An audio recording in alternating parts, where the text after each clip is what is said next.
Gloria's hand slipped on the marble banister. She caught herself, breath shallow, eyes locked on the upstairs hallway where a woman's voice was already rising, sharp and wild behind a closed door. A crash ripped through the silence, then a scream that did not sound like anger anymore.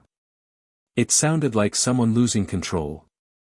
Her fingers shook so badly she almost dropped the phone. She was the head maid.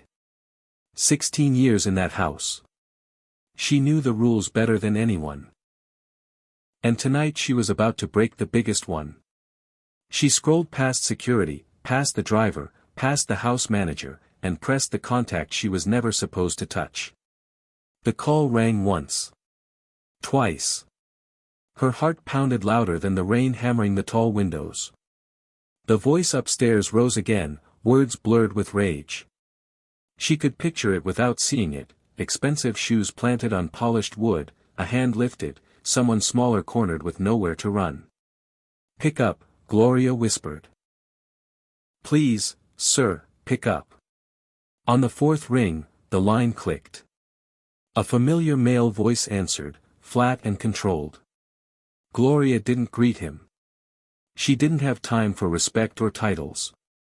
"Please come home now," she choked out, staring at the ceiling as another dull thud shook the chandelier.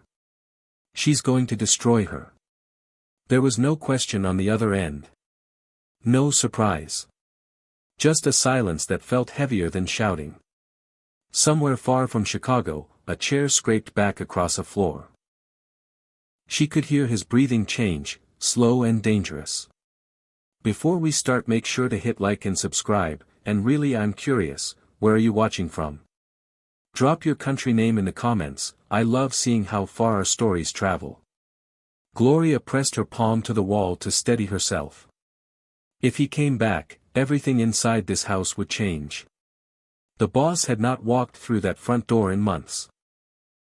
He had warned them once, in that low steady way of his, that if anyone under his protection was touched, there would be no second warning. On the line, his voice finally came, quiet enough that she had to press the phone tighter to her ear. "Who?" Gloria swallowed. Saying the name out loud made it real. "Ms. Natalia," she whispered. "And the girl, the nurse." For a heartbeat, nothing. Then the call ended. No goodbye. No order. Just dead air, and Gloria left standing alone in the echo of her own fear.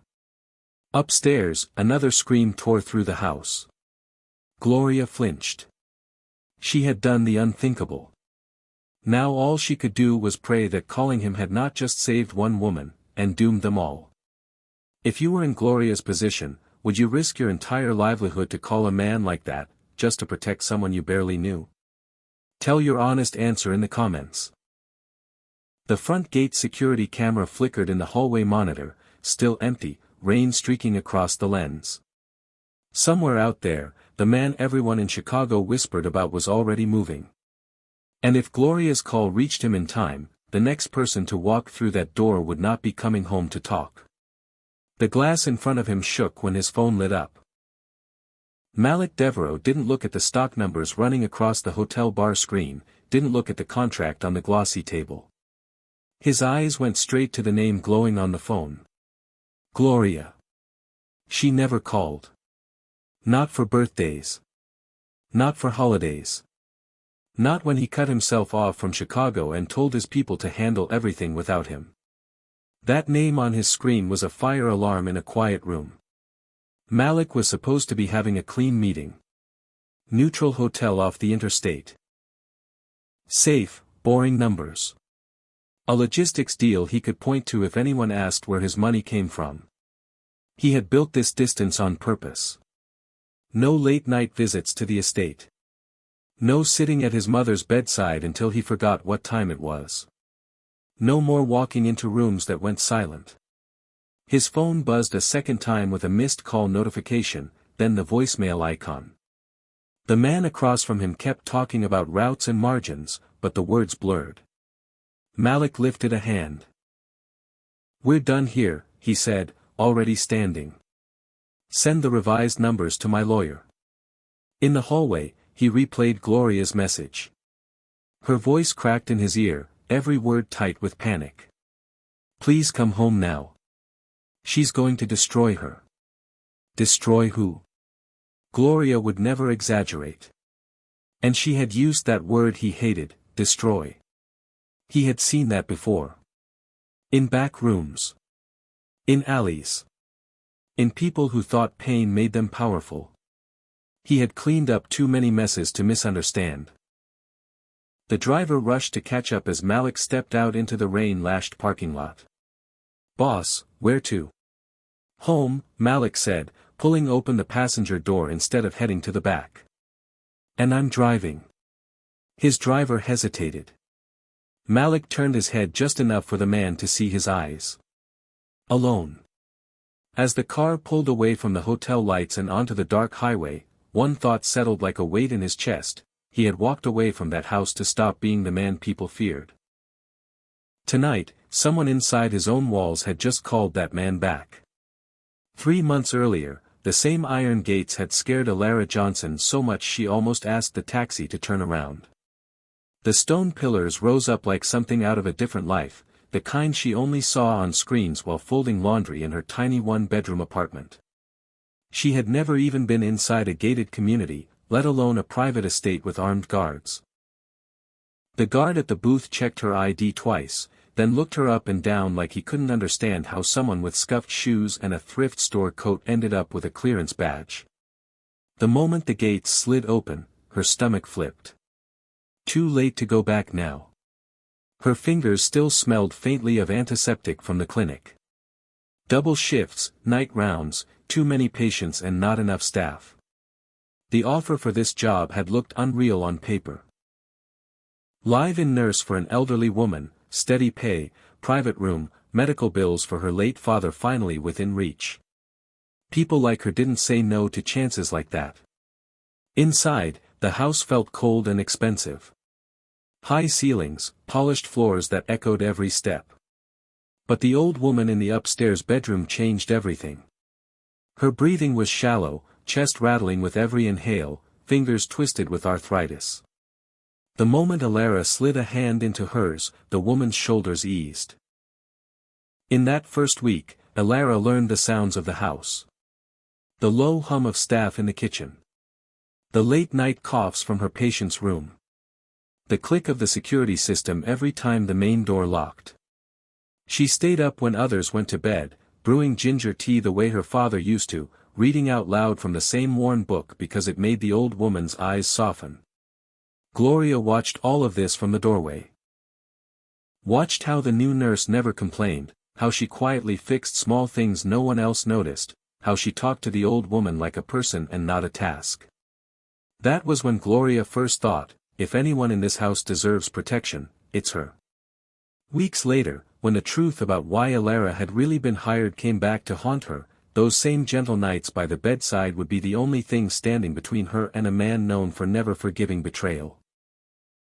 The first time Natalia Durant walked back into that house, every staff member straightened by reflex. Her heels hit the marble like a rhythm they all knew too well. The daughter of a senator, the longtime fiancée of Malik Devereaux, she was used to cameras, policy dinners, polite fear. She carried herself like someone who believed every room belonged to her the second she stepped in. She did not look at Alara at first. Why would she? To Natalia, uniforms blended together. Maids. Drivers. Nurses. All just part of the background. She swept past Alara's small frame with a brief glance, more interested in the fresh flowers on the console than the woman arranging them. But days stacked on top of each other, and little things started to bother her. Malik's mother smiled more. Staff mentioned the nurse with actual warmth. Malik himself, on the rare nights he appeared, seemed less hollow around the eyes when he left his mother's room. Natalia noticed his voice shift when he asked, "How was she today?" and Gloria answered with a look toward Alara. In the dining room, Natalia watched from the head of the table while Alara quietly adjusted the older woman's blanket, speaking so softly the words didn't carry, only the tone. In the upstairs hallway, she stopped in the shadows as Alara laughed at something the cook said, the sound light and real in a house that had not heard joy in a long time. She started asking questions that sounded polite and felt like tests. Where did you work before? Who recommended you? Why take a job so far from your own neighborhood? Alara answered each one carefully, never giving more than she had to, but Natalia's eyes narrowed a little more every time. One night, from the balcony, Natalia watched Malik stand outside his mother's bedroom door with Alara. He thanked the nurse for staying late, for adjusting the medication schedule. His hand brushed her shoulder briefly, a simple gesture, a moment of human contact. Alara lowered her eyes, stepping back. Down on the balcony, Natalia's smile froze on her face. The warmth drained from her eyes, leaving something hard and sharp behind. At that moment, it stopped being about a nurse doing her job. In Natalia's mind, someone from outside their world had put a hand on something that belonged to her. Weeks later, Natalia announced she needed space. Milan, she said, with a practiced laugh. Meetings with donors, fashion events, time to recenter. She kissed Malik's mother on the cheek, left instructions for the staff, and made sure everyone knew she would be gone for a while. On the surface, it sounded like self-care. But the second her private jet wheels touched European ground, her calls began. Not to the spa. Not to designers. To people who tracked movement, pulled records, dug into names. Who exactly was this nurse? Who approved her? Why did the security logs show odd patterns the same week she moved in? Back in Chicago, the house settled. Without Natalia's sharp presence, the air felt easier.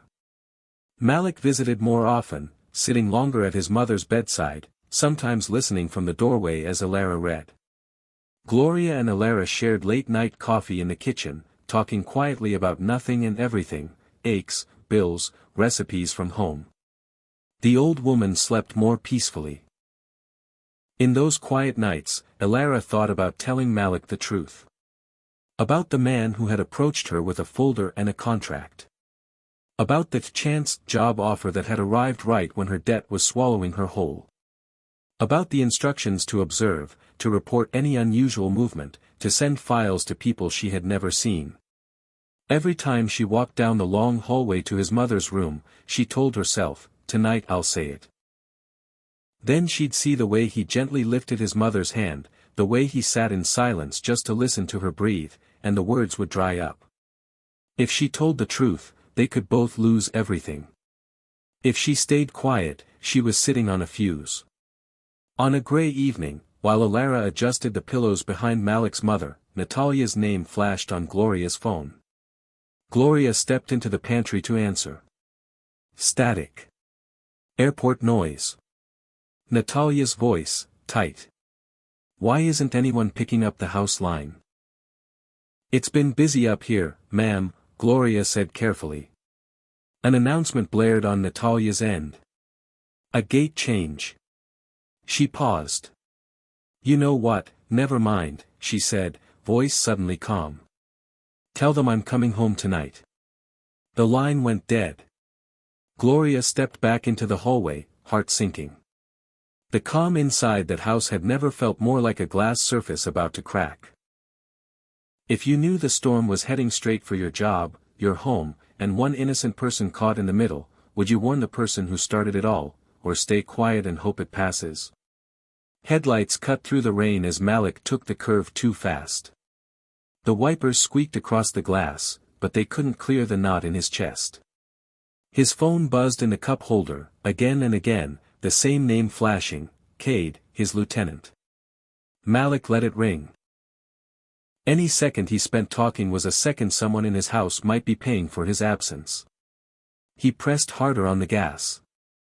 The highway blurred into a silver tunnel, water spraying up from the tires. In his mind, the words replayed over and over. She's going to destroy her. Gloria didn't talk like that. Gloria chose her words like a woman who had seen too much but still believed in lines you don't cross. If she said destroy, it wasn't drama. It was a warning. One memory slammed into another. Natalia smiling at him across their last dinner, asking too many questions about new staff. Ilara holding his mother's hand, reading softly until the old woman's breathing eased. The night he told Natalia in a low voice, "Anyone under my protection is off limits," and watched her eyes flash, just for a second, like she didn't fully agree.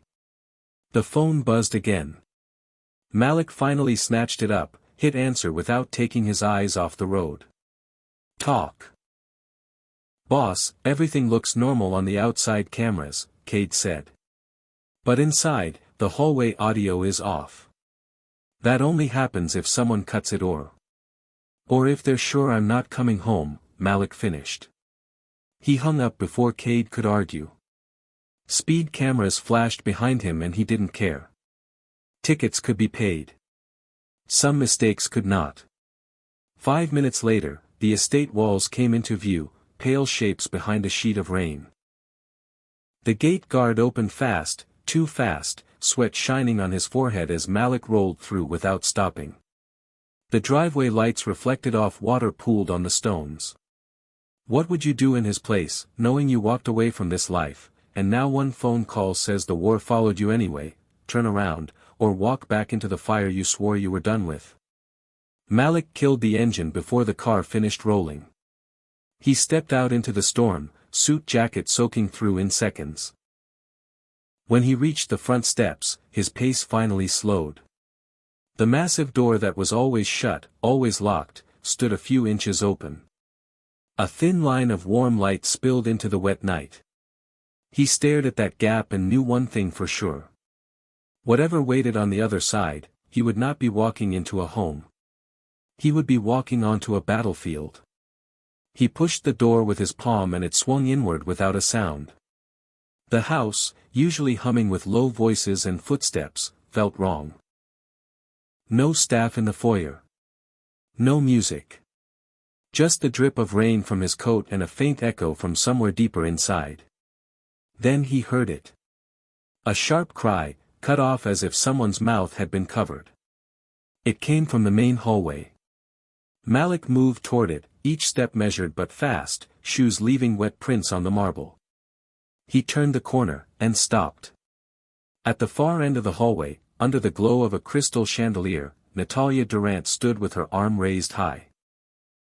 In her hand, she gripped his mother's heavy crystal decanter like a weapon. At her feet, Ilara lay half-propped on one elbow, blood streaking her lip, one palm scraped raw against the floor where she had tried to push herself away. Gloria stood halfway up the staircase, pressed against the railing, hands over her mouth. Her eyes widened when she saw Malik. She didn't move. She looked like she was watching a car accident in slow motion. "Natalia." Malik's voice didn't rise. It didn't need to. It slid down the hall, calm and cold. "Put it down." She turned, hair out of place, mascara smeared from tears or sweat. The perfect woman from the magazines was gone. What stood there now was raw and furious. "You took your time," she said, chest heaving. "Maybe I should have finished before you got here." Ilara tried to shift back another inch, but her shoulder hit the wall. She stared at Malik, eyes wide, not reaching for him, not begging, just trying to breathe. Natalia pointed the decanter toward her without lowering it. "Tell him." "Go on," she snapped. "Tell him why you're really here. Tell him who sent you." Malik's gaze flicked to the nurse on the floor. "What is she talking about?" Ilara opened her mouth, no sound came out. Her throat worked as she swallowed. Finally, she whispered, "I." Natalia laughed, the sound harsh. "She's with the feds, Malik. They sent her to report on you. Every step. Every visit. Every phone call. You let a snake sit at your own mother's bedside." The hallway seemed to tilt. Malik's body went still. He had heard every kind of accusation in his life. From rivals. From cops. From politicians. Hearing it here, in his own house, aimed at the one person who had brought a bit of quiet into his mother's last months, landed different. He looked at Alara. She didn't look away. She didn't cry harder or scramble for excuses. She just whispered, "Horse, not anymore." Most people in her position would have denied everything. She didn't. That was what scared him most. If you heard that the one person who made your family member feel safe had been planted there to betray you, but that same person had just taken a beating instead of running, would you trust the past, or the evidence in front of you right now? "Natalia," Malik said softly, stepping forward, "you're going to lower that glass. And then you're going to let her answer." Natalia's grip tightened. Her fingers went white around the neck of the decanter. "You're really going to believe her over me?" Malik stopped just out of reach, eyes on the raised glass, jaw tight. He shifted his focus back to Alara. "Explain." Alara drew a shaky breath. The first word left her lips, "I was," but the rest stuck in her throat as Natalia's arm tensed again, ready to swing. The decanter started to move before the words fully left Alara's mouth. Natalia's arm came down in a sharp arc aimed straight for the nurse's head. Gloria screamed from the stairs. Malik stepped in. His hand shot out, catching Natalia's wrist inches from impact. The glass jolted in her grip, liquid sloshing up the sides, but he held her arm steady. For a second, nobody in that hallway breathed. "Enough," he said, low. The word carried more weight than a shout. Natalia twisted, trying to yank free. "She's lying to you. She has been lying since the day she walked in. You think I'm the problem? She's the one they sent. She's the one watching you." Malik didn't look at her. He kept his eyes on Alara, who was still on the floor, chest rising and falling fast. Blood dripped from the cut on her lip to the marble, one slow red dot at a time. "Alara," he said. "Talk." Her voice came out in pieces. 3 months ago, someone approached me. Showed me your file. Said if I took the job, I just had to send them reports. Times. Names. Who went in and out. She paused, tears mixing with rainwater on her cheek from where he had dripped on her. I said yes. I was broke. I was desperate. I thought you were exactly what they said you were. Gloria's hand slid away from her mouth. "Baby," she whispered, hurt and understanding tangled together. Alara forced herself to keep going. "But when I got here and saw your mother, the way she held your picture, the way you sat in that chair and didn't say a word because you didn't want her to see you cry," her voice broke. "I stopped sending anything. First week. I deleted their messages. I blocked their number. I stayed for her, not for them." Natalia laughed, wild. "You expect him to believe that? You think he hasn't seen this act before?" Malik finally turned his head to look at her. His grip on her wrist tightened just enough to make her gasp. "The only thing I don't forgive," he said quietly, "is betrayal." For the first time, Natalia's anger flickered into fear. "I did this for us," she said, voice smaller now. "For your reputation. To keep some nurse from taking what's mine." Malik slowly took the decanter from her hand and set it on the side table. His fingers were steady. That steadiness scared everyone in the room more than any sudden move. If you were standing where Malik is now, listening to a woman who sold you out for power and a woman who sold you out for survival, who would you believe, and would you ever be able to trust either of them again? He stepped back, still between Natalia and Alara. "Gloria," he said, not raising his voice. "Take Ms. Durant upstairs. Lock the guest wing. No one in. No one out." "Sir," Natalia started, outrage flaring again. "That wasn't a request," Malik replied. Gloria moved fast now, coming down the stairs, guiding Natalia away with a firm grip and years of quiet strength. The senator's daughter tried to pull free, but one look at Malik's face froze her feet. When they disappeared around the corner, Malik looked down at Alara. "Get up," he said. "You're coming with me." He didn't offer a hand. He didn't touch her. He just turned and walked toward his study. After a long second, Alara pushed herself off the cold floor and followed him, leaving a faint trail of red where her palm had been. The door to the study closed behind them with a soft, final click. The rain beat against the study windows like a drum, steady and hard. Inside, the room felt small compared to the rest of the house, lined with dark shelves and old photos. Malik stood with his back to the door, coat still damp, hands braced on the edge of his desk. Alara stayed near the wall, not sure if she was supposed to sit, stand, or sink to her knees and beg. "Why didn't you tell me the second you got here?" he asked without turning around. His voice was calm, but the knuckles gripping the desk were white. Alara swallowed, tasting blood and metal. "Because I thought I could handle it," she said. "I thought if I gave them nothing, it would be like it never happened." "You signed something," he said. "You met someone." "Who?" "A man who never gave his real name," she answered. "He knew my student loans, my father's hospital bills, every missed payment. He said this job was my answer. That all I had to do was watch." She let out a shaky breath. "He made you sound like a monster." "So yes," I said yes. "Until I saw you with your mother. Until I watched Gloria take on extra work because she refused to let strangers care for her. None of that matched the file they handed me." Malik finally turned. His eyes searched her face, hunting for even one sign that she was performing. "What did you send them?" "The first few days. Basic reports," she admitted. "You came late. You left early. Who visited?"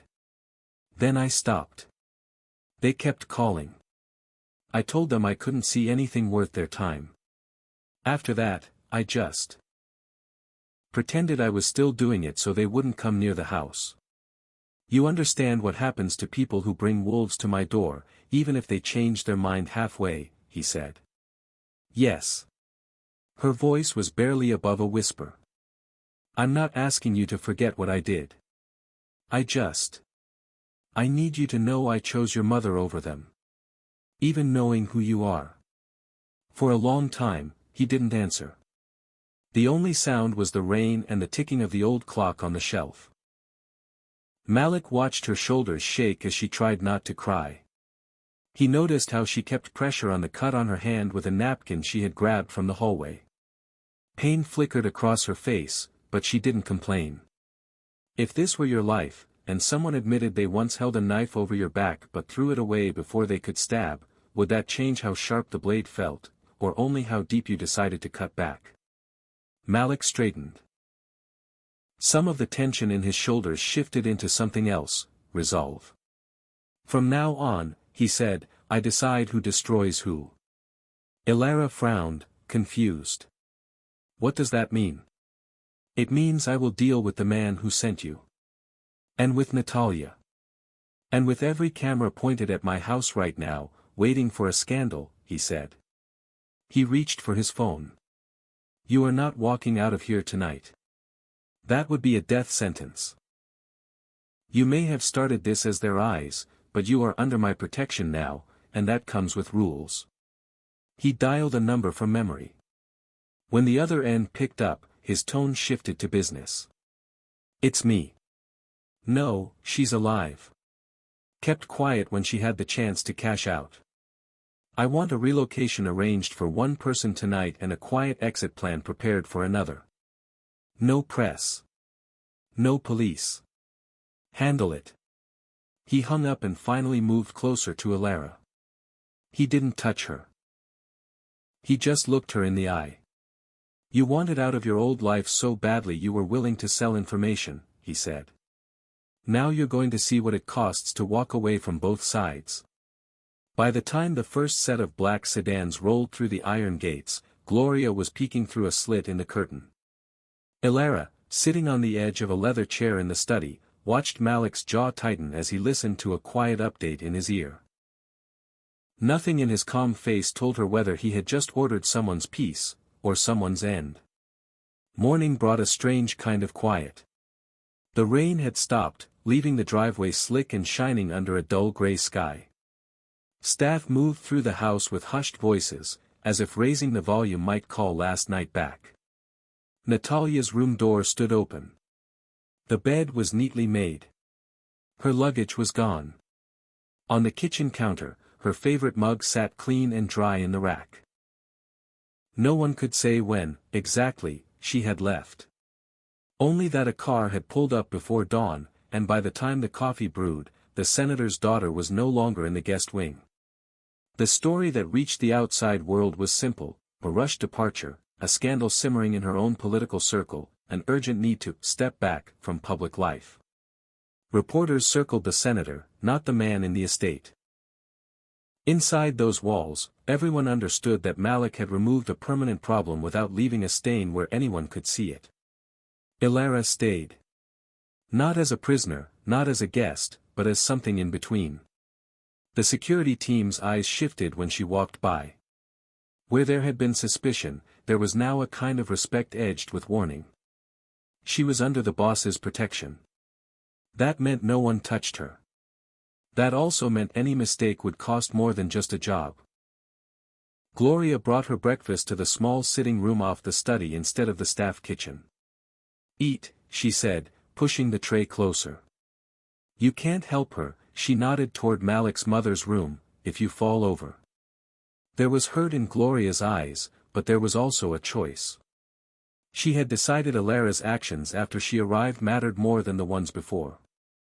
Weeks later, when the iron gates opened wide for the first time since that night, neighbors watched from their windows. Malik walked down the drive beside Ilara, who was pushing his mother's wheelchair. The woman in the chair looked frail, but her hand rested lightly over Ilara's wrist. Malik didn't hang back in the shadows like he used to. He walked in plain view, matching their pace. Sometimes the people you've been told to fear are the only ones who will step between you and real danger. Sometimes the person with the worst reputation is the one who sets a limit and says, "No one touches them," and means it. And sometimes, the most powerful thing a man like Malik can do is not swing back when he has every right to. Choosing mercy when revenge is easy is its own kind of weapon. People like Ilara make mistakes. Big ones. Ugly ones. But when they own what they almost did and choose better anyway, they show that a life doesn't have to be perfect to be worth protecting. And people like Gloria prove that loyalty isn't about titles, it's about who you're willing to stand up for when your voice is shaking. If this story hit you in any way, if you've ever felt torn between survival and your conscience, or had to decide who deserves a second chance, share your thoughts in the comments. Your perspective might be the reminder someone else needs tonight. Make sure you subscribe and turn on notifications so you don't miss the next story on this channel, because the world watching that estate hasn't gone away, and the people who sent Ilara there the first time may not be finished with Malik Devereaux yet.